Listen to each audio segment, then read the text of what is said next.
Welcome to Inside New Zion, the talk show where we explore faith, family, and community. Here are your hosts, William Jr. Miller, his wife, Kristen Miller. This is Inside New Zion. Welcome, everybody, to a special edition of Inside New Zion, the talk show. Is it really that special? Maybe, maybe not. I was invited to host, so we're going to call it special today. But I do have 5 individuals that are very special to me.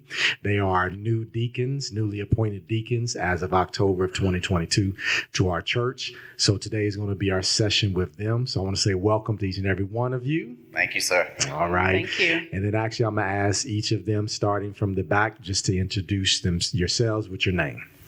My name is William Miller Jr. My name is Ernest Stowe. My name is Ronald McMullen, Jr. My name is Kayla Brody. My name is Richard Dunbar. All right. Welcome to the show. Thank you. Thank you for you. having us. So one reason why I'm excited about interviewing you all here today, I spent about a year making some change, working with you all, myself and the other deacons and our assistant pastor. To me, we had a great time. Yes. Hopefully it was a great time We did. for you all. I felt like we learned a lot collectively together. We'll use this as an opportunity for the church to get to know you all even a little bit better. So I ask a few questions, and whoever feels like answering, let's go for it, okay? Okay. All right. So one thing I would like to know, when you were told that you were nominated to be a deacon, how did that make you feel? When I was told that I was nominated to be a deacon, it was something that I didn't want to do at first because, I was typically the one sitting in the back and then just leave because, I just come to get a word. But I knew God had something called for me to do. And I wanted to obey his calling and see what my next role or my next step going to be by following him. Good. As for me, when I was nominated, that was a confirmation because a couple of years prior to that, some of the other deacons had already suggested, or they said they would like to see me become a deacon. And at that point, I was saying to myself that I wasn't ready.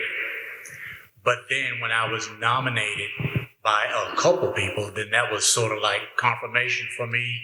And for me, it was like Jesus said, well, you may not be ready, but it's time. Good. As for myself, I'm similar to Ron. When he said that he didn't want to, his first response was no, or what he thought he would say was no. And that was my first response as well, but I had been dealing with the death of one of my brothers. So I had to back up and say, okay, maybe this is something that the Lord is going to have me do. So whatever assignment that he has me on, I wanted to follow. Me personally, I was humbled. I'm the youngest one now, so it's a humbling experience being with such wise counsel and just being able to navigate through this. So it was definitely a lot of counseling, asking spiritual leaders that I know in my life, talking with deacons that I've known throughout my life, and just seeing, is this something that I feel like I'm ready to do? And even if I'm not, but when it came to it, I realized I may not be ready, but I was called to do it. Mm-hmm. And like some people have always told me when they ask, how do you become a deacon, or how do I become a deacon? They say, don't worry.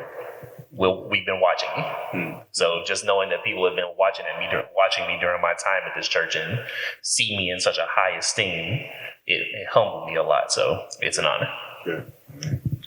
Yeah, as somebody that was born and raised here, like Richard said, it was quite humbling to me because that means, I guess, somebody has been watching me grow over the years, and I just never thought of having a position like that, here at New Zion. I just thought I was just going to always just continue to be a member and serve where I can, and when my name came up, I had to put my head down and tell God thank you, because, that means somebody has seen me do something right at some point in time. And like I said, that was very, very humbling to me. Yeah. Good. So something I do want to ask each of you too, and I'm really curious this for myself on this. So from the time that you first got the word, you were nominated, considering the time to where you were actually ordained, fast forwarding to now, between the beginning to where you are now, has this evolved to be what you thought it would be? Or are there any areas of surprises or something that you said, I had no idea this is what it was going to be like? Can I take that? Okay. So I had no idea at all what to expect. And I know that it involved serving the congregant, serving the church. But I had no idea what it really entailed, which is serving, of course, but on the back end of that, like behind the scenes, there's so much that goes on that we really did not realize or know that we would be partaking in and have a part in. So yeah, it was kind of surprising at some of the stuff, but other things, just serving people, which is what I do daily on my job anyway. Yeah, it was kind of a surprise.